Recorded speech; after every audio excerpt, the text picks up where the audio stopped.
Of course, the other bit of good news is that Houston's DevOps Days live and in person. We're still going to go live.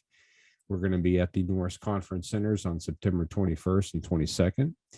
And we've got our program together. We've verified that the speakers and presenters will be able to make it.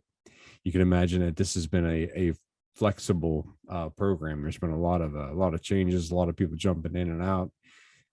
It's a dynamic environment to say the least. But we're dedicated here in the Houston area, and of the 3 DevOps Days conferences in Texas, Austin, Houston, and Dallas, we're the ones that have stuck with it. So far so good. Looks like we're going live in September there. So that's going to be happening. So yeah, jump on that. Get your tickets. We're capping attendance at 200, and it's just, we're going to have 6-7 workshops, 10 or 12 presentations, who knows how many lightning talks, a lot of open spaces. So yeah, there'll be a lot of opportunities to engage with people and learn all about DevOps and what's happening in Houston, Texas, and from other areas. Because what we found with this is that we've had a tremendous amount of interest in the DevOps Days Houston, because we're one of the few that is actually going live. And so there's all of these people that have an opportunity to engage, and so they're jumping in to do so. So feel free to check that out. I'll have a link later that we can take a look at there. But DevOps Days Houston going live on September 21st. Looking forward to that. Got a great team behind that one. Boy, they've been patient. I'll tell you though, for the folks on the call, I was talking to a particular person who had done DevOps at a large organization. We're talking like 25,000 developers, like global, big organization. And they had done a DevOps transformation. And I'm working with my company on that right now, trying to make sure that we get that correct. And as I've said numerous times, and I'm sure many of you know, that DevOps is not about tooling. It's not about tooling. Everybody seems to think it is, because that's how we talk about. We talk about the tools and the scripts and all that kind of stuff in the automation, and that leads to those silly talks and conversations around, well, we were doing DevOps 20 years ago. We just didn't call it DevOps. And no, you weren't. If you're saying that, you don't understand DevOps.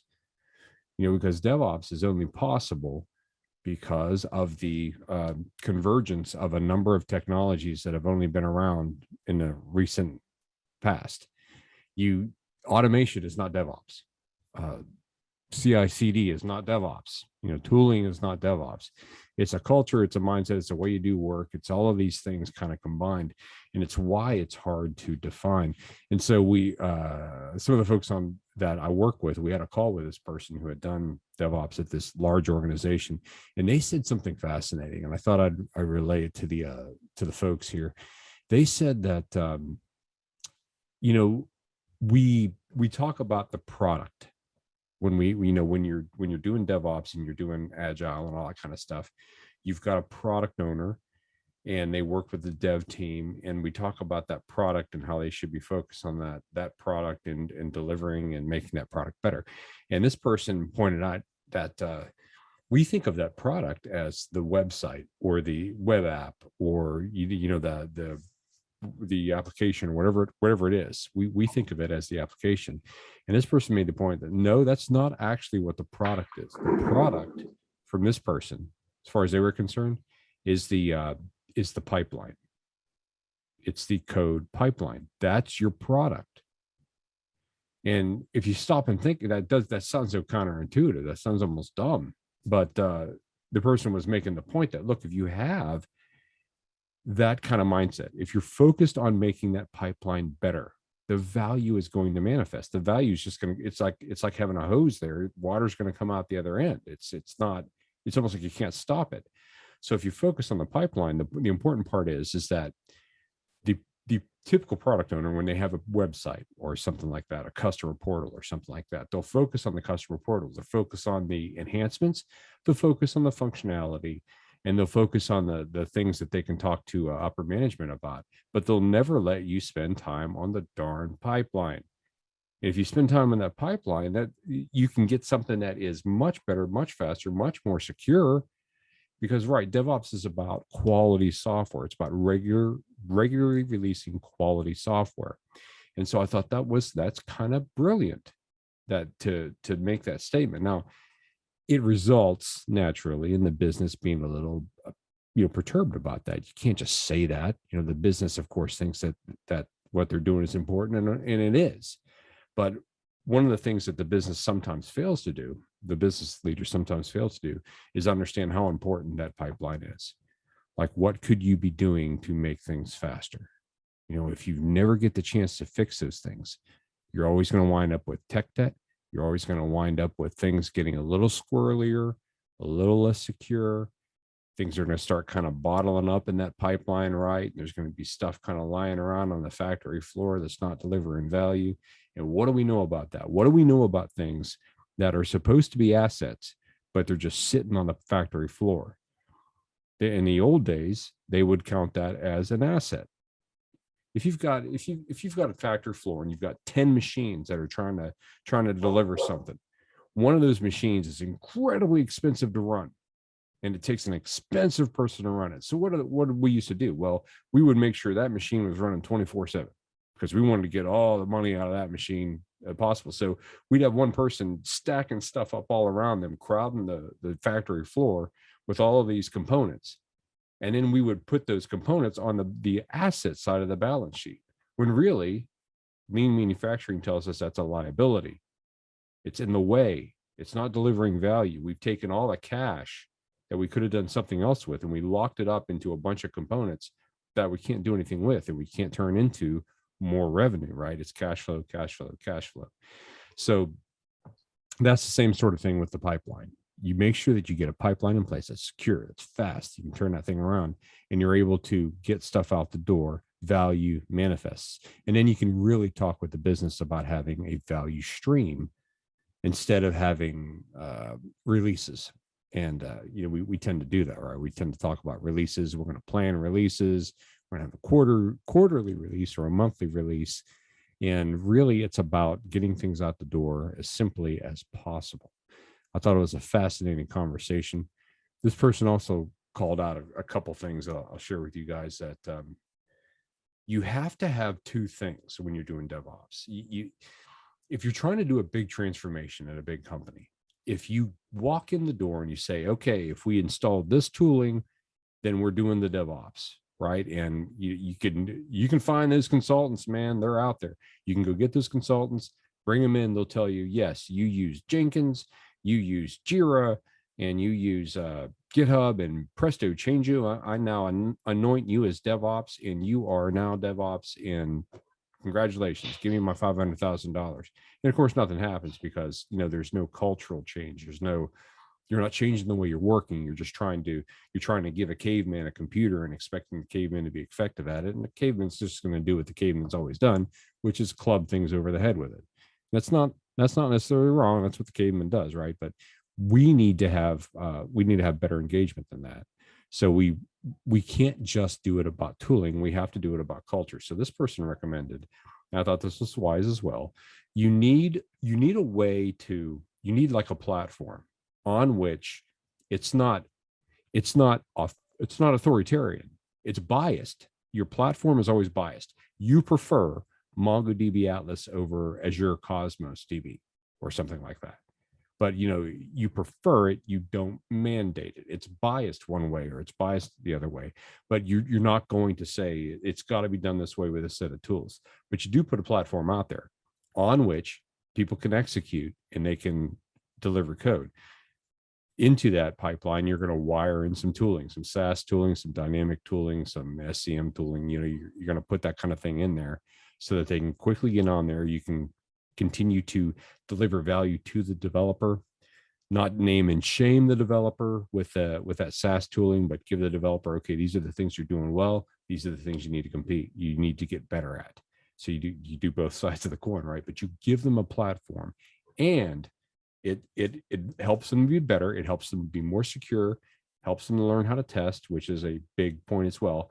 But you also have people on the other side that are the evangelists of DevOps, right? They're out there showing and talking to people and saying, look, this is how you can use this platform.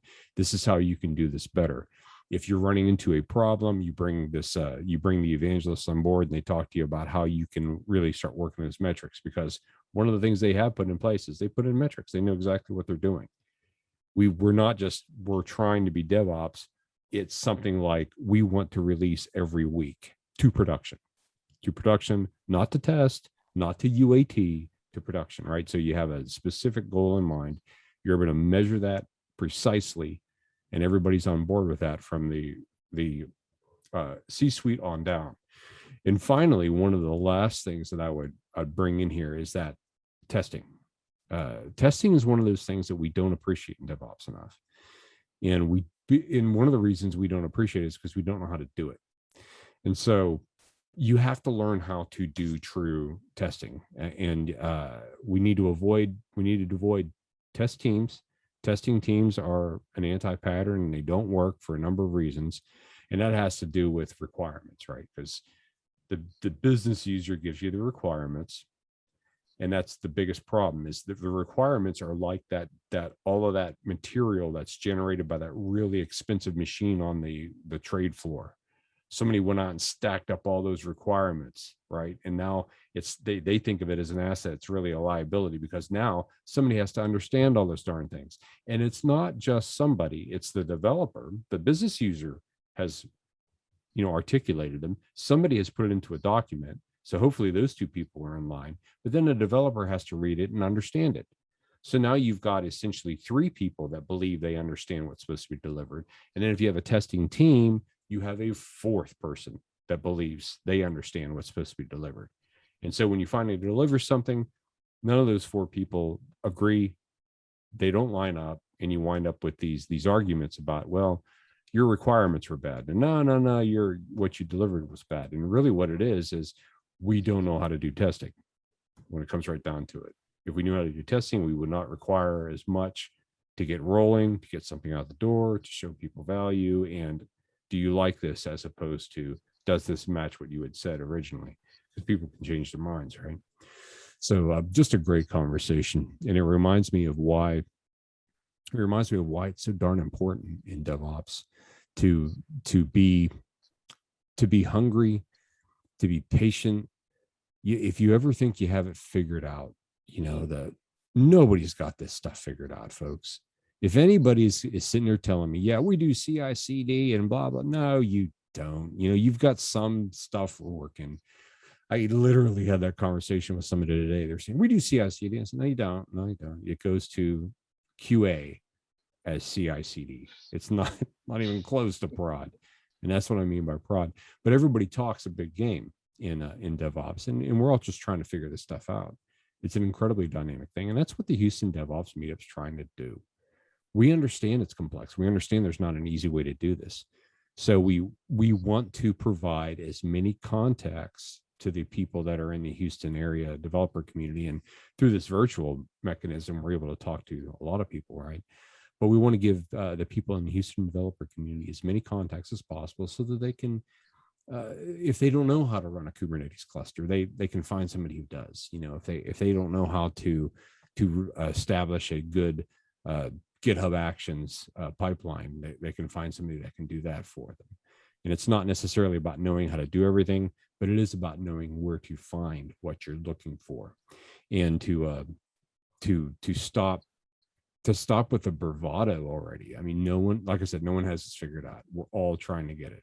And if you do, God bless you. That's wonderful. Fantastic. You are the only one. You occupy the Venn diagram of right in the middle of, these people have actually figured out CI/CD and they're doing it consistently, and they have the entire world solved.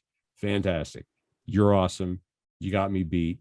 All credit to you, right? But I'm not there, and nobody I know is there, that when they're honest about it. But that's what we're trying to do. We're trying to bring people together. We're trying to talk about these kind of things, get the network out there. And we're really passionate about the mentoring the next generation of the IT developer. So if you look at the stats, you can't find the security professionals. You can't find enough data scientists. You can't find enough NLP developers. There's a tremendous amount of need for these kind of things. So to the extent that we in the Houston developer community can edify one another, help people find their calling in code. Yeah, that's another thing we like to try to do. We like to try to foster that, because at some point we're going to hand this off to other people and they're going to have to solve all the world's problems. And let's face it, seeing as we're doing all the robotic stuff, somebody's got to figure that out, because that's, that can't have Terminator tracking us down. I think one of the key fundamental concept that was actually discussed in the DevOps handbook by Gene Kim Yes. is precisely what you're referring to, that DevOps is not all about tooling, but it's just far more about mindset and culture, in ensuring that you have a set of cultural practices that are set in place and unanimously embraced in order to really kind of move IT operation toward all these core DevOps principles that we know of. So I just wanted to kind of re-emphasize that. I thought was really important. Yeah, Gene Kim is the man. And they, the phrase that I like to use is the useful suspicion that there's a better way to do this. That's what I want to get at. I want to be on a team of people that are all suspicious that, this is good, but there's got to be a better way. And because there always is, everything that you can do, there's always a better way. So we never arrive. We never necessarily get there, but we continue to get better and continue to find ways to grow. And again, that's why we talk about these kind of things. That's why we get together. Any other thoughts from the assembled? I'm actually planning to attend the DevOps Houston the 2-day meeting event, but just didn't plan right ahead of time to get my tickets on time. So I don't know if anyone has any coupons or any maybe like you decided not to attend the meeting, that I'd be more than welcome to just get a cheaper ticket, because the one that's currently posted, I think, is about $159. So I will talk to them about getting a discount code and get that posted on the Meetup site. We should have a Meetup discount. Next month is DevOps Days Houston, so chances are good that's going to be a canceled Meetup. We're not going to do anything next month, and so that would bring us back in October for the end of the year. That's always dicey, because Thanksgiving is in the States here in November, and it's always hard to get something scheduled there. We might have something in mid-November, and December, of course, is also dicey. So we'll see what winds up happening in October. We might just reschedule this for later and get it done in October. But in the meantime, keep an eye on the channel, and if you have any ideas, if you have any presentations you'd like to make, let me know. Send me across a title and a brief write-up, and maybe we can get you scheduled to present at the Houston DevOps Meetup. Sounds good. Awesome. We're good. Thanks, Dan. Talk to you later. All right. Fantastic. Thank you. Thanks, Dan. Bye.